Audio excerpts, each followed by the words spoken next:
This is a video going through section 1.13, inverses revisited. And remember what an inverse is. It undoes the function in general, but what that means is it takes the range of the original function and brings it back to the domain. So the domain and range of an inverse function are the exact flip of the domain and range of the original function.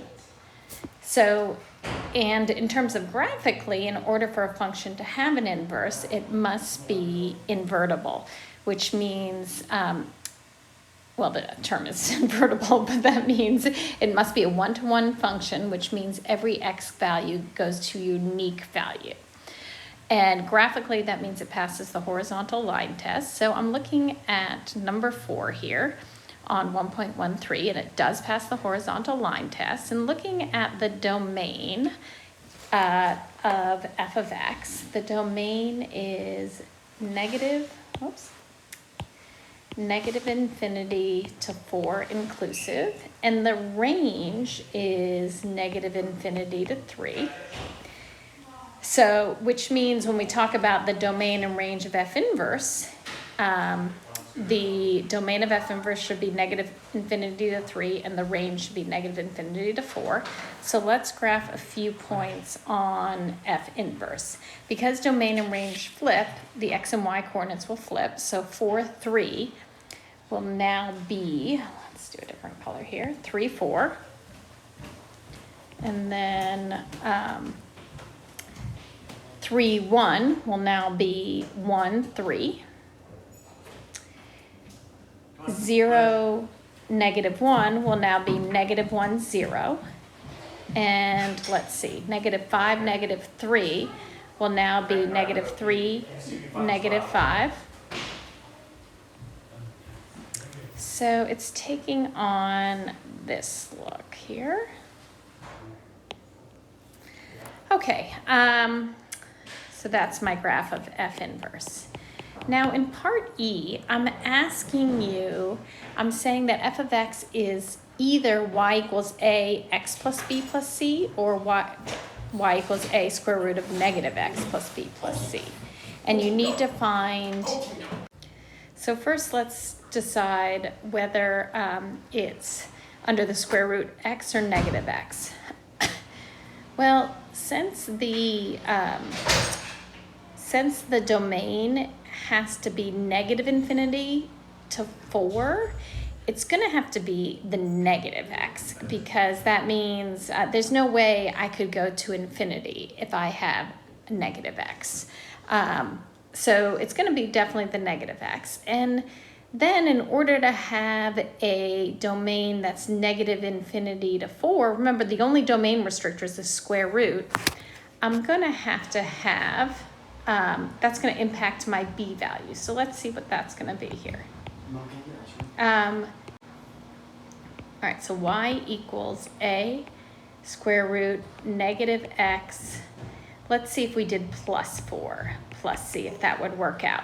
So we would need negative x plus 4 to be greater than or equal to 0. So I would need x to be less than or equal to 4. So that works out in terms of having, so I found the b value, and I found that it's negative x. And now let's see finding a and c. And so we can use some points here to find that. Let's start by using the point maybe 0, negative 1. So negative 1 equals a square root of 0 plus 4 plus c. So I've got negative 1 equals 2a plus c. Okay, so that's one equation. And let me see another point. Let's see, maybe we use 3, 1. So we could say that 1 equals a square root negative 3 plus 4, and then we've got the plus c. So 1 equals a plus c. Okay, so now doing this, if I multiply this equation by negative 1, I'll get negative 1 equals negative a minus c. The c's will cancel, and I'll get a equals negative 2. And then if a is negative 2, then I know negative 2 plus c is 1, so c is going to be 3. So didn't give you a lot of room for this one. So summing it up, we've got y equals negative 2 square root of negative x plus 4 plus 3. That's the answer there. All right, so now part F is saying find the inverse. Well, if we undo this, let's just list the steps we did to create the function. It was multiply by negative 1, then it was add 4, then it was square root, then it was multiply by negative 2, and then finally it was add 3. So to do the opposite and find the inverse, I'm going to subtract 3 first. And instead of multiplying by negative 2, I'm going to divide by negative 2.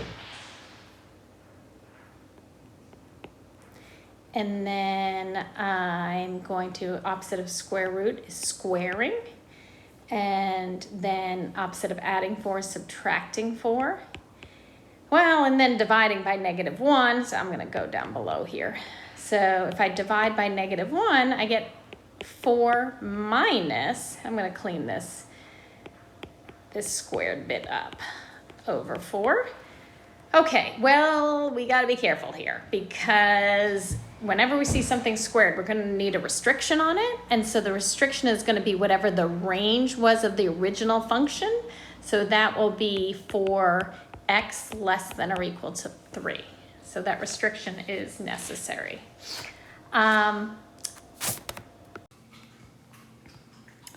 Okay, so now let's look at, whoops. I want to then, you should have seen that when you've done all your graphs, do you notice any symmetry when you graph a function and its inverse? And I think we talked about this very briefly, or maybe someone noticed this or asked a question in one of the classes. But the symmetry you should see is symmetric across the line y equals x. So symmetric across y equals x. Okay, so let's do a little proof of this. All right, so going back to the days of geometry, I'm just going to draw a little bit of a coordinate plane here. All right, and say we're saying on f of x is some point, we'll just call it AB. And then the corresponding point on the inverse is BA. And so one thing, and this is y equals x. So let's see first what the midpoint is here. So the midpoint is going to be, I'm going to do this on the left. The midpoint is a plus b over 2, comma, a plus b over 2. Okay, remember, find the endpoints, the midpoint, you add the x values, divide by 2, add the y values, divide by 2. Well, midpoint we know, then the midpoint is on line y equals x, because all points on line y equals x have the x and y coordinates equal. And let's look now at the slope of BA